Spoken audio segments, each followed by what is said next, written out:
You're on camera, Pacino. All that panic all started hitting in the beginning, chaos at work. Very, very unusual. Something we haven't done before at such a long stretch for a long time. Anything for human connection at this time. You need to plan for the future.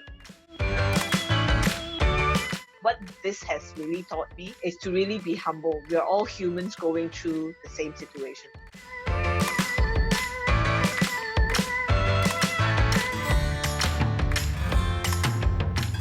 Actually, time passed so fast. And of course, for me, I think with a lot of office workers as well, to have to overnight suddenly go and start working from home has been a little bit of a shock to everybody's system. The fact that we are working from home doesn't necessarily mean we are working less or it's a little bit free time. On the contrary, it is actually more demanding because the lines between your work life and your personal life get blurred even more. Busy for me because of work. See, the lockdown actually changed quite a fair bit of business planning for our own organization and company itself. Understandably, also because of the industry that I'm in, where I'm working with brands and advertisers on the media side, a lot of brands are panicking because suddenly you're in a lockdown. The issue is that stuff that can get done quite easily on a face-to-face conversation takes 2 to 3 calls, and then you'll have to share documents, refer to it. A process which generally takes 5 minutes would now take 15 minutes. Actually, from work perspective, I'm busier than ever, so maybe that's not something I want to take forward. So people don't realize this, and that probably is the reason why it feels like you're working more, because it's just that the process, while it is very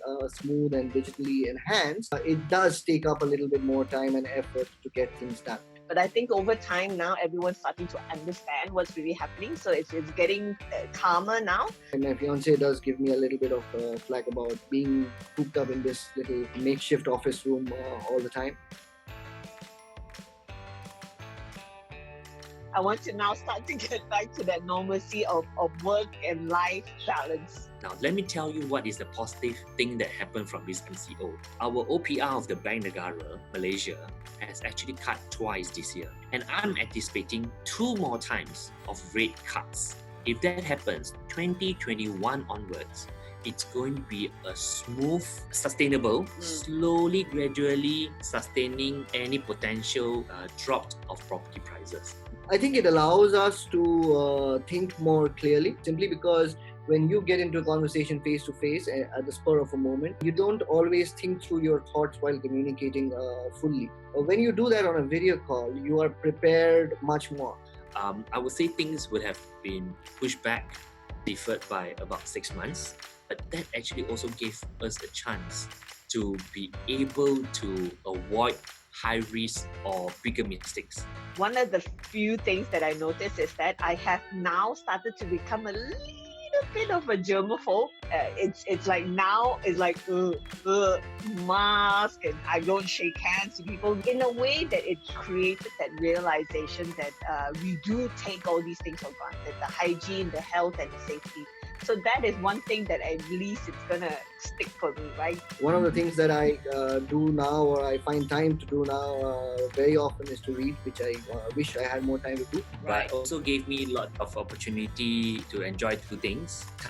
More time for myself, me time in terms of exercising. But I enjoy it, so it's good. I've been able to do 2-3 hours a day. We live with 3 dogs in our house. The happiness they get when we spend the entire day with them just makes you realize how bored they are when you're away the whole day.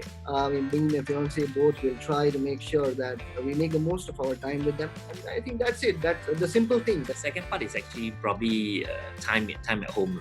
So time at home, you can spend a bit more time with your family members in the house together, and to do and clear stuff that you have not always wanted to do. So what this has really taught me in this whole experience is to be really humbled and to really bring the human side of me out.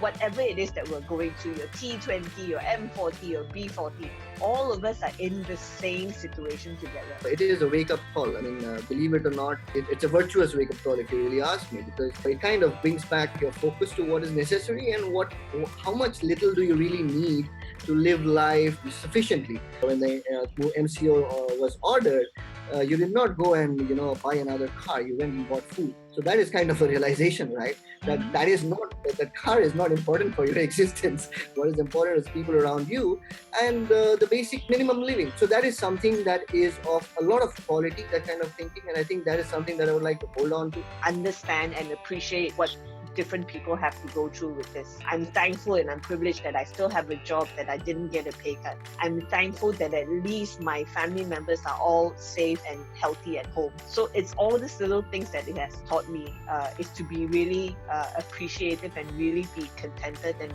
really be thankful for what I have. We kind of learn to appreciate the simple things and the value they bring to our life. They might be simple, but in terms of value, they're significant. It's too soon. Stay in, people. A little sense of relief, but relief with caution.